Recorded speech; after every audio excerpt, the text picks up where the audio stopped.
Welcome everyone to another episode of the Shaman's Way podcast. As always, this episode comes from the teachings of our amazing friend and shaman in residence, Kriket. We hope you're enjoying these podcasts as much as we enjoy making them, and I'd like to take just a moment to ask you if you would please leave us a rating and a comment in iTunes or whichever podcast player you're listening to us from. Giving us a rating and sharing this podcast with others is the biggest way you can tell us that you like our show. Now, without further ado, on with the episode.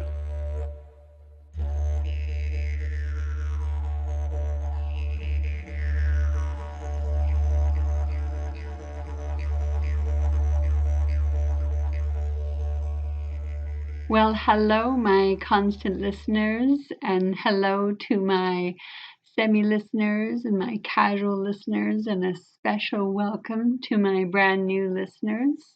Thank you for coming back to listen to Shaman's Way, and I am grateful to receive you here today, and we are going to talk about journeys through time.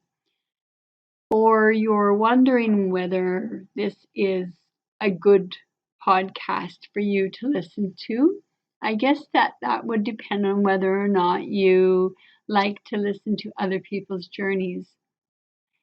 Upon reflection of where I am in my journey world, my journey state, my journey abilities, I think it is always important, for myself at least, to attempt to remember where I started and what my journeys were like. I was flipping through some old journals today, and some of the journeys I've not been recorded as faithfully as some of the others, but I have my journals going back to the early 1992, 1993, and the earnest application and movement of shamanism really began in late 1993 and early 1994. What I want to share with you are some of the changes, how journeys change through time.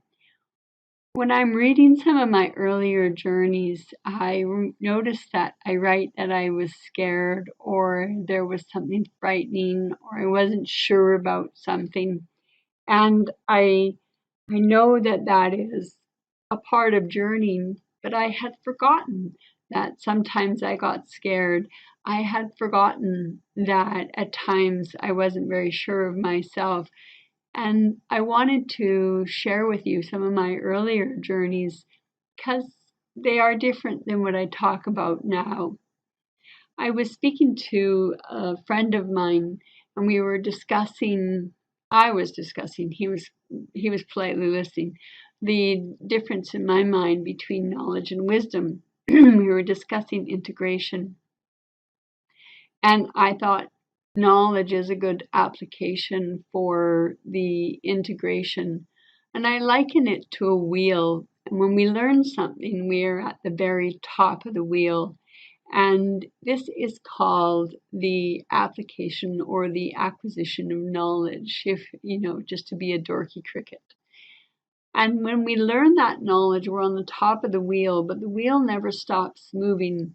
And slowly but surely, the wheel turns and we are meshed under the wheel. So we are no longer on top of the wheel experiencing the world.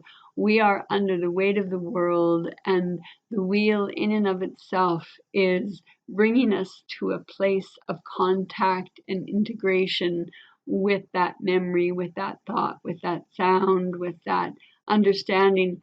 And it is only after we have come that full turn of the wheel and that we are back at the top of the wheel that what we have gained as knowledge at the beginning now has become wisdom.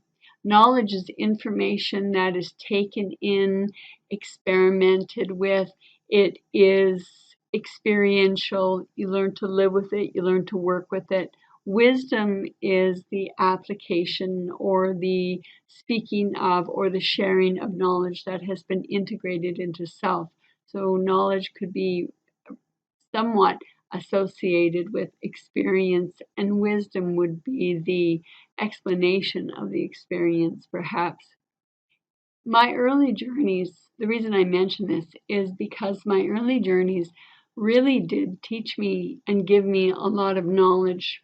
And it is only because I have been pounded into the earth by the many circles of the wheel that I have a little bit of wisdom today, that I have taken my experiences and I have integrated those experiences. And I now, through much rumination, through writing, through discussion, now can bring this to a place of wisdom and sharing some of that wisdom and acquired knowledge with my constant listeners, with friends, with students, and sometimes the unbeknownst to them cornered listener. Yes, sometimes I can get a little excited about what I'm doing. Anyway, let me get back to my story. Let me get back to the journeys. I want to read you a couple of them. One of them is called Initiation into Remembering. And I remember doing this journey. You're going to hear some papers flipping through, so I apologize ahead of time. However, this journey was more so for remembering who we are. Here it goes. A long time ago, and yesterday, oh, before time began, we were, waiting, our consciousness, soul, eyes blinking, formless. Then the light came into being. First, there were sparks here and there, shorter bursts of color, starting with golden. Then the sparks began to grow in light, and the strands came, then the flame, each cutting a creation. The formless darkness of the all-knowing became spents of single thoughts. Thoughts and more thoughts became slowly breaking away from the formless darkness of the all-knowing. Thoughts created form. The forms began thoughts. First were straight lines, then angles, then curves, each creating all form together, all forms creating at once, singular still. Forms and the spirits of forms joined together to create substance. Substance was the first formless to thought, to form, to be born. As substance grew, she began to form a circle, and substance began to create living, breathing forms. The spirits came to be with the forms, the oldest of the earth forms, the stones, the stone people, the most ancient of spirits, the soil of the skin and the breath of the earth, the mother creating more forms, the standing nation, the trees, the guardians, and the keepers, the formless darkness and of the all-knowing, to the created balance of thought and form, with life within life, began the humans, the guardians of the ancestors, mystery of the formless darkness, of the all-knowing. Substance gave a form, and all of her knowledge of the beginning to the path back. The humans were given the gifts of many. Fire, which is thought, which is your spirit. Air, the breath of life, which I can breathe deeply. Water, the mystery of darkness, flowing in my veins. Earth, my body, which is formless to thought, which is to form, which is to substance, which is to creation, which is to me, the embodiment of the beginning, the embodiment of the sacred. Remember us as you remember yourselves. Be not afraid of the darkness. One cannot come to dawn save through the darkness of night. Thoughts, short bursts, became fires, which became massive storms of fire and thought, above substance, wherein all creation was thought form. even communicating with the earth, the spirits of the earth, thousands of thoughts per second. Some thoughts became creation, and some thoughts fall back away to be returned to the formless darkness of the all-knowing, the never-ending cycle of beginning and ending. Where your heritage was, which realm of thought where you began, in which place did your form become created? And out of the formlessness did the form birth the shaman, Yetuk, the origin of her people, the caregiver of her people, the shaman who remembered her journeys across the skies. She remembered her birthing and her creation. She alone among her people remembered the beginnings. Yetuk crossed the dark skies in her spirit's walk. She spoke to the stars, who were her brothers and sisters, and won the support to bring the old memories back to the people. She descended back to the earth and built a tall stand beside the oldest, biggest, most beautiful tree in her land. And she spent the spirits out to find the people ready to remember. The wolf, the eagle, the raven, the bear, the tree, the water, the wind, the earth. Each dreamer received the gift, knowing the place. Slowly, over time, each guardian of knowledge for the people came forward. They climbed the great platform, each passing through the hand of the physical to the hand of the spirit. In the land of the spirit, each dreamer was shown the secrets of the brothers and the sisters of the stars to carry home. And every 7 generations, the guardians of the dreams and the land of the spirits gather to collect their dreams and the secrets they carry and talk and heritage home. Heritage become the guardians each 7 generations. Yeatuk descends to the earth. Each 7 generations, the guardians of the heritage meet again to remember. So that evening we were there in the gathering of remembrance. And that was the journey, or those were the words that Spirit gave to me during my journey. I want to share another journey with you because again, we're shifting and moving, and that journey was a long time ago, but it has remained with me. The formlessness in the place of the all-knowing, the place of nothingness, the place where creation began. I remember what it looked like to see the sparks. I remember how the sparks became lines, how the lines became angles, and how the angles became circuits. I remember in the journey being awestruck by the simplicity and yet the absolute complexity of what Spirit was showing me creation was.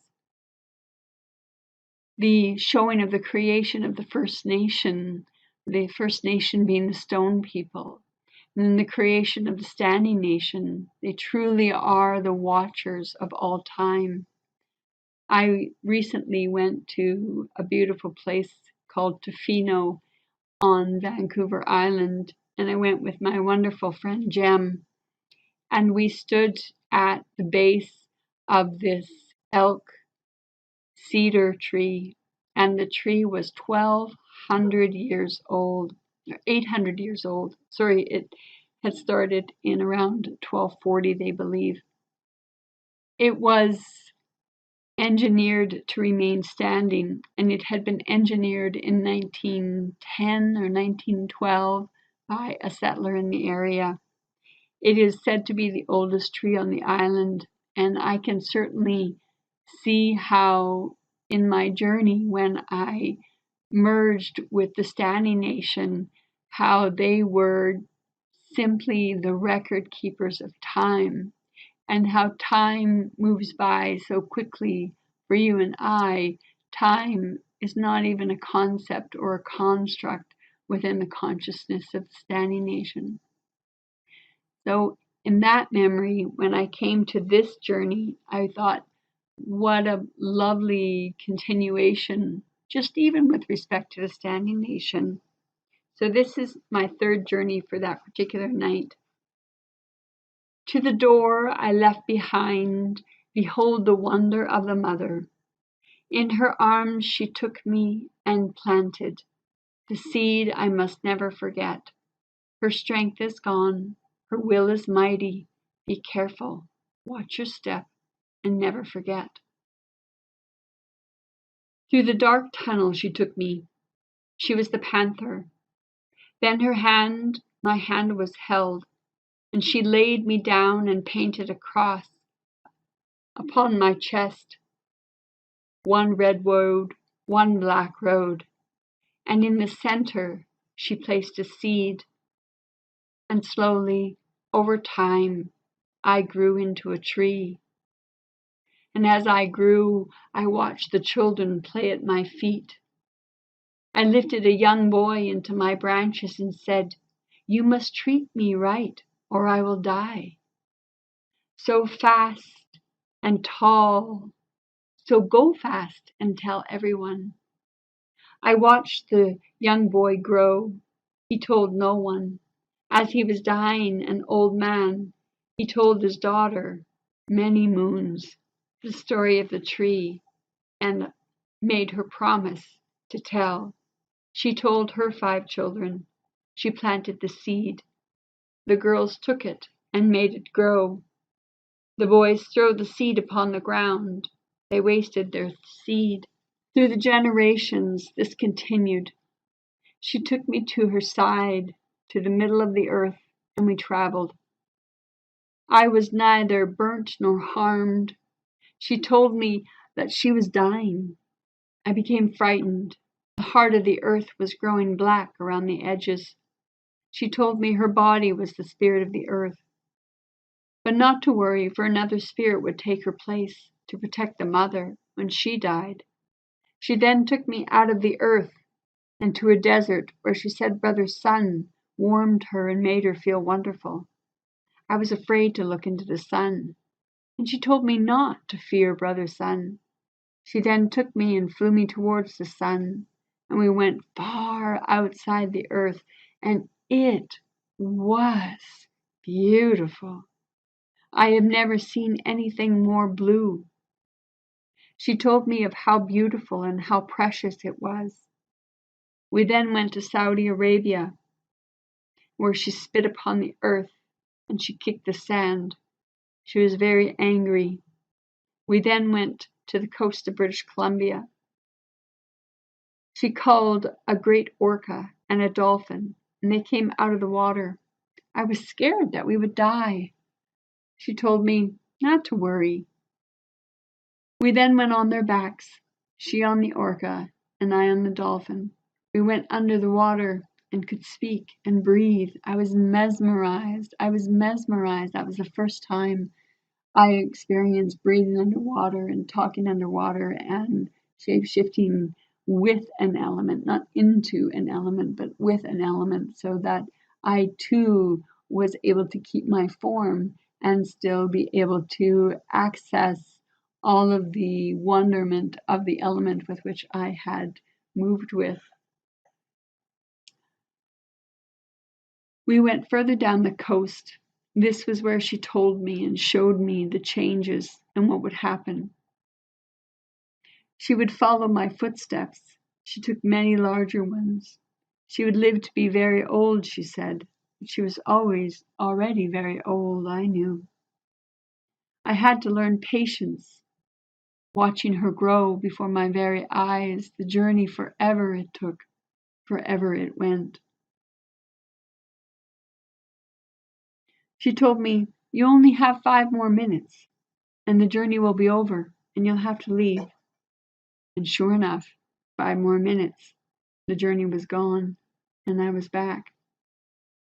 The main message was that it was ending. She does not have a choice. She is dying.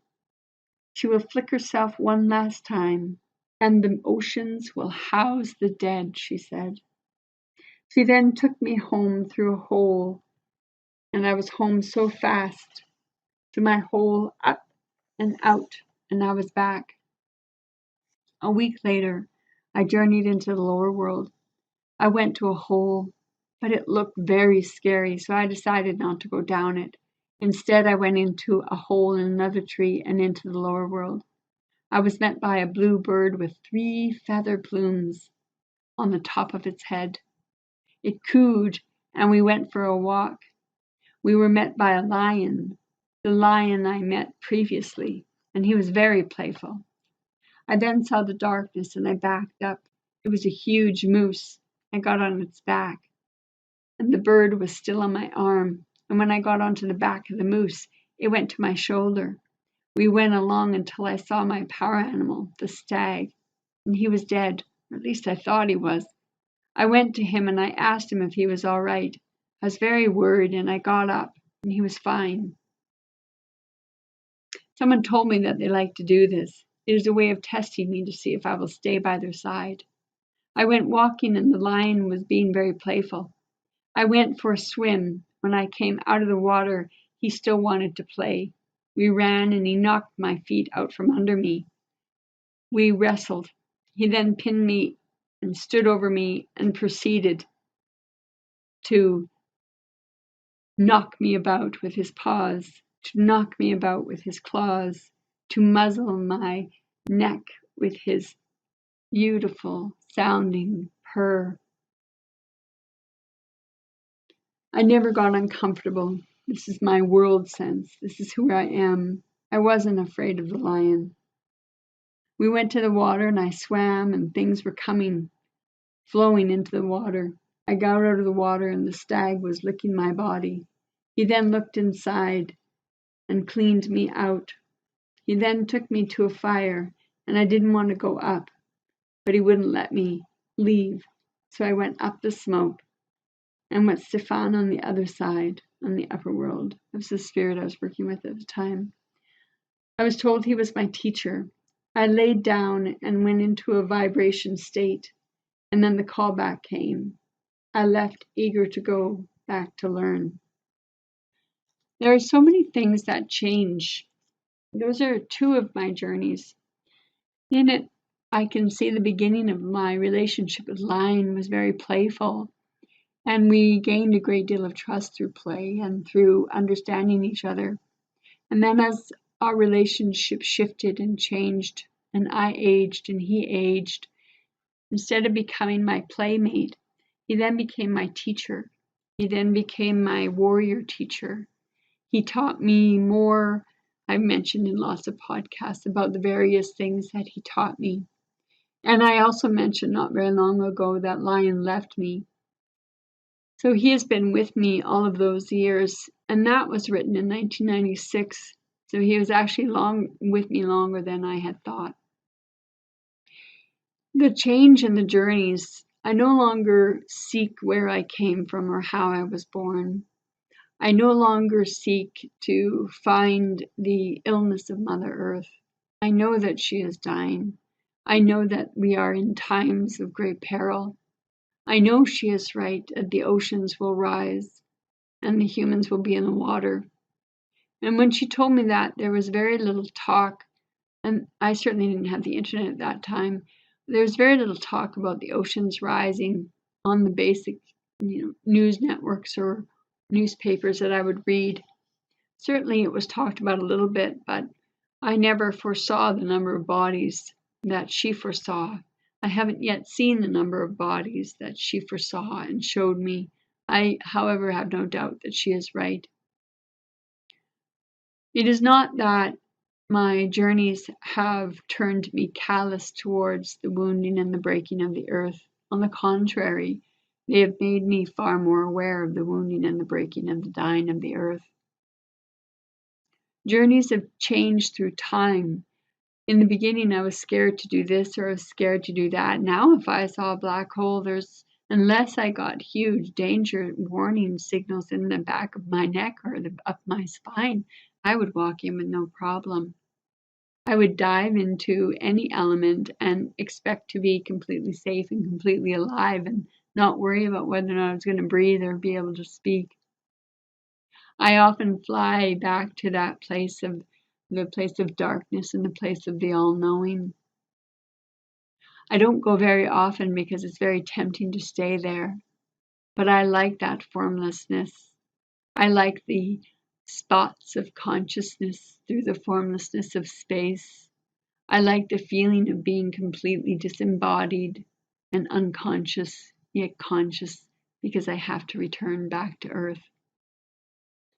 I like to return to the Mother Gaia, but I don't have the same relationship.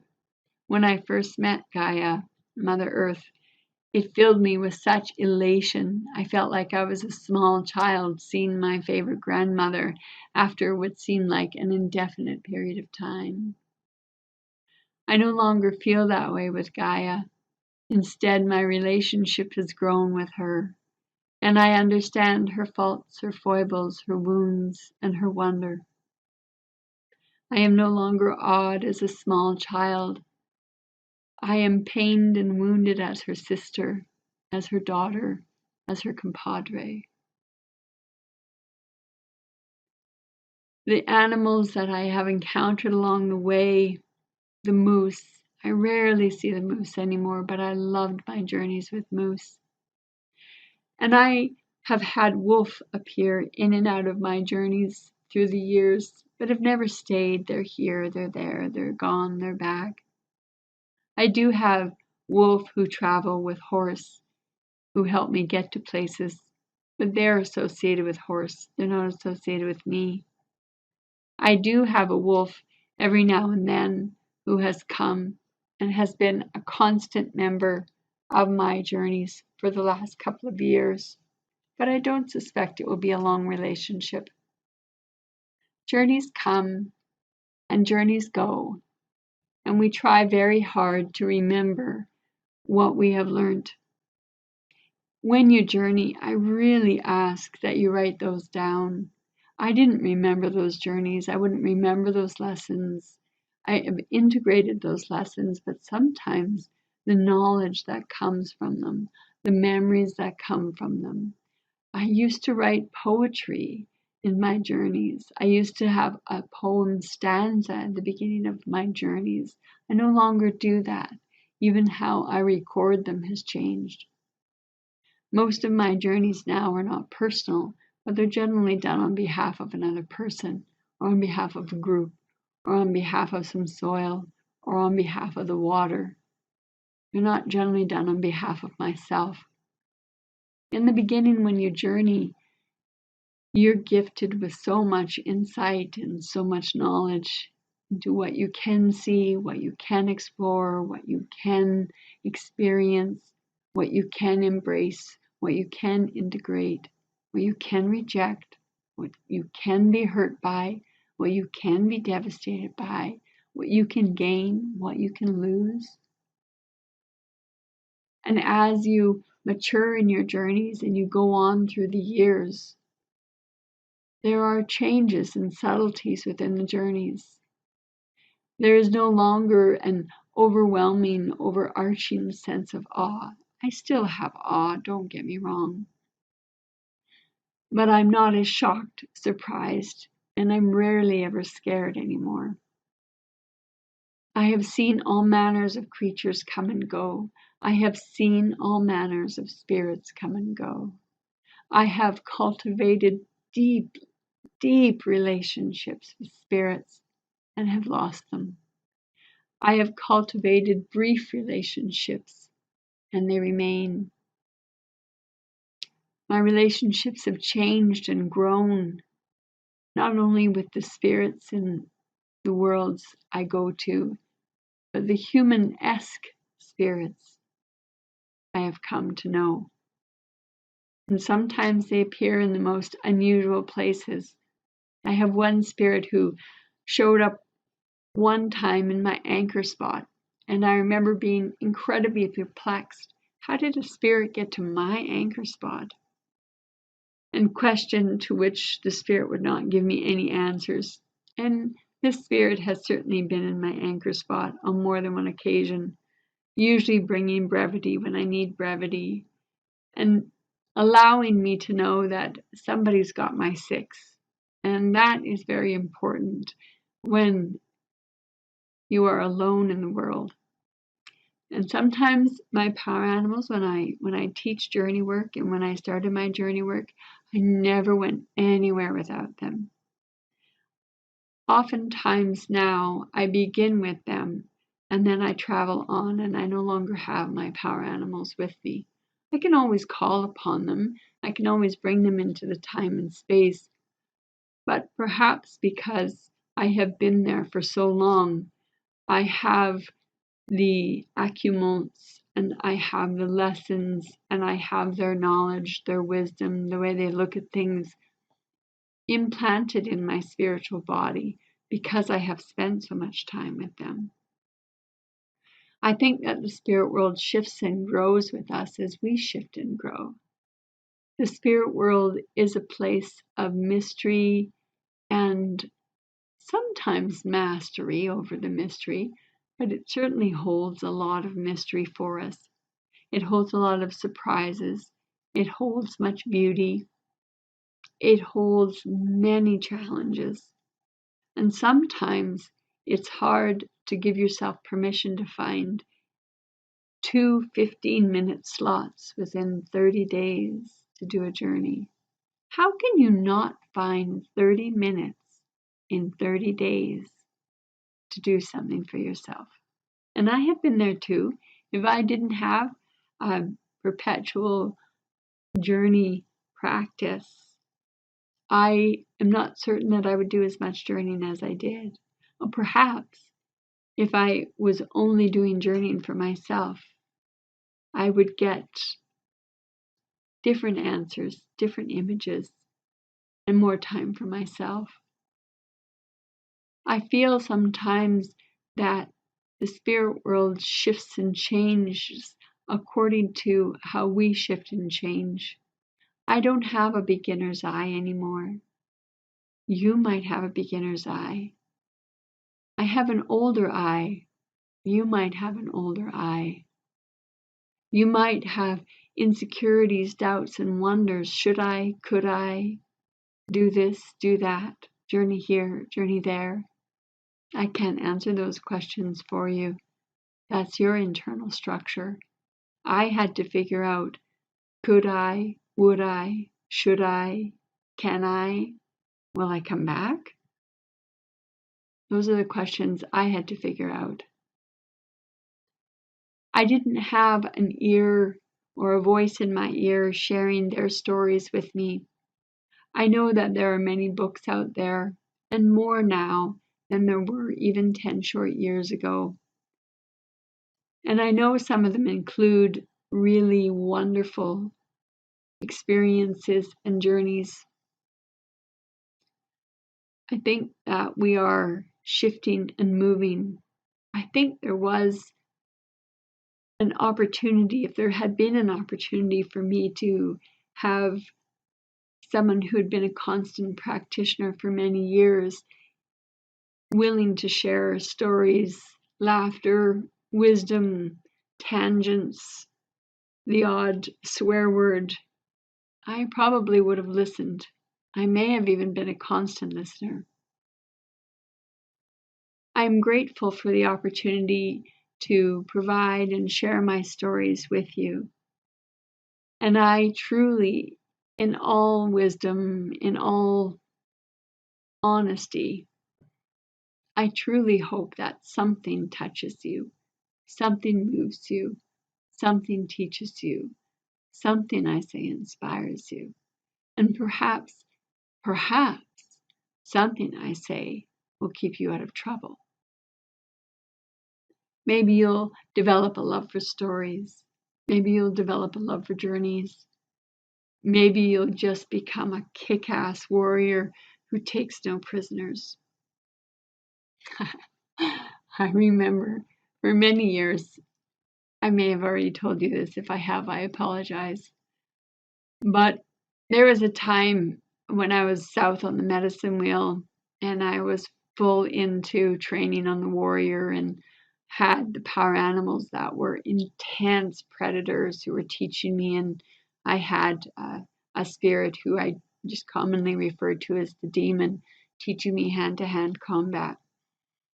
And there is a quote in the Bible that says, "Yea, though I walk through the valley of the shadow of death, I shall fear no evil, for thy rod and thy cross, they comfort me," or something like that. My prayer, my thought was, "Yea, though I walk through the valley of the shadow of the death, and I fear no evil, for I am the meanest motherfucker in here." And sometimes that got me in trouble. But most of the time, that got me out of trouble. I don't have to say that anymore, for I am an older warrior and I haven't died in battle, so I must have done something right. So remember, wherever you are is exactly where you need to be. And wherever you exactly need to be is probably 5 steps in front of you. It's the paradox. We think we're there, but we're not quite there. We think we know it. But, likely we don't. I think that my journeys, and I've seen it all, but every time I journey, I see something new. Even after all these years, journeys shift, journeys change, but it is a dynamic, vibrant, vivacious, exhilarating, astounding world to move in, to understand, to attempt to explain, to explore. It is a part of the psyche, a part of the soul, a part of the collective unconscious that I would be a poorer soul without. And on those words, I bid you a fond farewell just this time. To my constant listeners, thank you. To my semi-constant listeners, thank you. To my brand new ears, thank you for sharing your time, your precious time. To those who give me questions and comments, please keep them coming. I am always delighted to hear from you, because sometimes this is a one-sided conversation. Until next time, I will see you again. Thank you again for joining us here on the Shaman's Way podcast. If you have any questions, would like to make a request for a future episode, or if you're looking for other shamanic resources, including free drumming tracks, please visit us at shamansway.net. Until the next episode, be well, everyone.